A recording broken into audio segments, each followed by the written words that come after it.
Donc nous avons vu ensemble comment le programme génétique du père et de la mère se transmettait aux enfants. Mais la question qui se pose maintenant, c'est comment le programme génétique dans la cellule œuf, qui est la fusion du noyau du spermatozoïde et du noyau de l'ovule, peut, tout au long des multiplications cellulaires, se maintenir et être toujours le même, si bien que même si l'on coupe l'embryon en deux, si l'on a à la naissance des vrais jumeaux, ici des vraies jumelles qui se ressemblent comme deux gouttes d'eau, comment ça se fait qu'on a le même programme génétique dans chacune des cellules de cette petite fille et de cette cellule-là et de cette cellule-là pour cette petite fille, complètement le même. On est donc dans la transmission du programme génétique au cours des multiplications cellulaires qu'on appelle aussi mitose. Déjà, pour comprendre, essayons d'aller voir ensemble une multiplication cellulaire. On est ici sur des photographies au microscope électronique de cellules mises bout à bout. Et on s'aperçoit que on a ici le noyau de la cellule et on voit les chromosomes. Je reviens juste au début, voilà. On voit les chromosomes tout doucement qui commencent à être bien plus visibles. Ça veut dire que l'ADN est en train de se condenser. Et là, les chromosomes commencent à se placer les uns par rapport aux autres. On dirait que tout doucement, ils s'alignent. Ils se mettent en place. Et ils s'alignent le long d'une plaque, le long d'une ligne qu'on appelle plaque métaphasique, mais ça n'a pas d'importance pour vous. Et tout d'un coup, tout se sépare. Et là, les chromosomes sont de moins en moins visibles. Nous avons ici des noyaux des cellules filles qui se mettent en place et la membrane plasmique ici qui se resserre. On est en train de faire deux cellules. Les chromosomes sont presque plus visibles. L'ADN s'est décondensé. Autant au tout début, l'ADN était condensé, c'est-à-dire bien resserré. Et à ce moment-là, on voit les chromosomes visibles. Mais sur la fin, l'ADN se décondense, c'est-à-dire il se desserre et les chromosomes ne sont presque plus visibles. On avait une cellule, on en obtient deux. Deux cellules qui sont complètement identiques, ce sont les deux cellules filles. Et ici, la membrane plasmique qui se resserre pour libérer les deux cellules. Qu'est-ce qui se passe? Visiblement, cette séparation, elle est importante au cours de la multiplication cellulaire. Alors, on y va. Essayons de comprendre.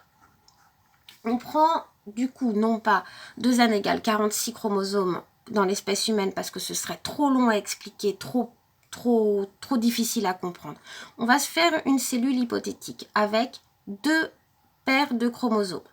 On a deux chromosomes dans chaque paire, on prend 2n égale 4, c'est le plus simple. Chaque chromosome est dessiné d'une couleur, pareil c'est le plus simple. Et j'ai mis pour la même paire des couleurs qui finalement sont assez proches, pour bien montrer que c'est la même paire. Et puis un très grand et un très petit. Donc là pareil on se rend bien compte. On a visiblement cette séparation de chromosomes au moment de la multiplication cellulaire. Alors séparons les chromosomes. Première possibilité. On les sépare avec cette chromatide-là pour une des cellules filles et cette chromatide-là pour l'autre cellule fille. Et pareil pour l'autre. Mais là, du coup, c'est pas bon du tout parce que notre programme génétique, il est complètement différent entre celle-ci et celle-ci. Et pas du tout le même non plus de la première cellule. Donc ça, c'est pas possible. Cette séparation-là n'est pas bonne. Alors, cherchons autrement. Pourquoi ne pas séparer en deux, comme ceci? On se retrouve avec des moitiés de chromosomes.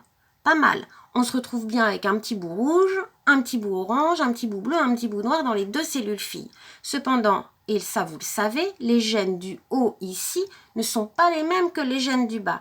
On se retrouve donc avec, dans cette cellule, tous les gènes en hauteur et ici tous les gènes plus bas. Donc là encore, on n'est pas sur une équitabilité génétique. Il faut donc qu'on sépare autrement. Ça, c'est pas possible. Comment on peut séparer?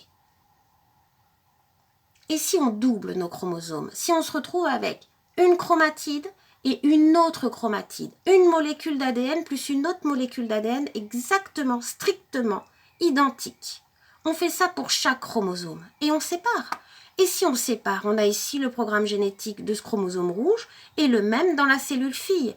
Et on fait ça pour chaque chromosome. Et on a exactement le même programme génétique parce que dès le début, c'est la première règle, cette chromatide-là, cette molécule d'ADN-là est strictement identique à celle-ci. On fabrique une deuxième molécule d'ADN pour pouvoir la donner à la cellule fille que l'on va multiplier.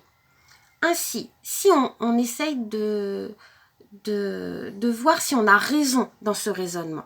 On regarde le karyotype d'une cellule humaine, on a bien nos 23 paires de chromosomes. Ici, c'est un homme, il a Y, et puis on a une seule chromatide pour chaque chromosome. Regardons maintenant le karyotype d'une cellule humaine qui va juste se diviser. Elle est prête à se diviser. Elle va devenir cellule mère pour donner 2 autres cellules identiques à elle-même. Et on s'aperçoit que chaque chromosome a des espèces de 2 branches, a 2 chromatides.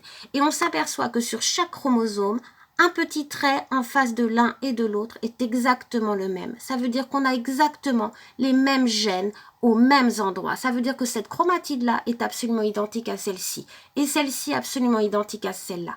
Ainsi, on peut séparer et obtenir 2 cellules filles génétiquement et complètement identiques. Alors, activité. On part d'un graphique. On part sur des quantités d'ADN.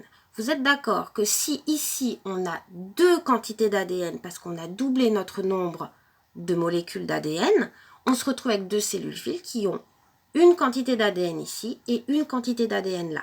Si je peux peser mes cellules, je pèse ici, celle-ci est 2 fois moins lourde que sa mère, celle-ci est 2 fois moins lourde que sa mère.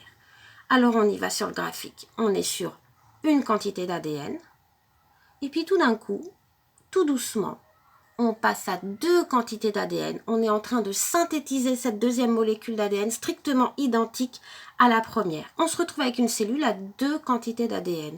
On se retrouve avec une cellule avec nos 2 chromatides. Elle est génétiquement complètement pareille, juste, elle est plus lourde. Elle a 2 fois plus d'ADN que l'autre. Et puis tout d'un coup, bam, on redescend à une quantité d'ADN. Pourquoi d'un seul coup, comme ça, on descend? Parce que là, on est en train de se séparer équitablement. Et on revient à une cellule qui va faire sa vie de cellule et qui va rester à une seule quantité d'ADN. Et si jamais elle a besoin de se diviser, parce qu'il faut réparer la cellule d'à côté ou parce que, pour quelque raison que ce soit, parce qu'il faut grandir, eh ben, elle va refabriquer une chromatide, faire tout ce qu'il faut et hop, se séparer. Donc on a ici un graphique en quantité d'ADN. C'est grand A, la préparation de la multiplication cellulaire. Le grand B, vous verrez après dans le PDF. Et dans ce grand A, vous avez une activité à faire en expliquant les différentes phases de ce graphique. Bon courage!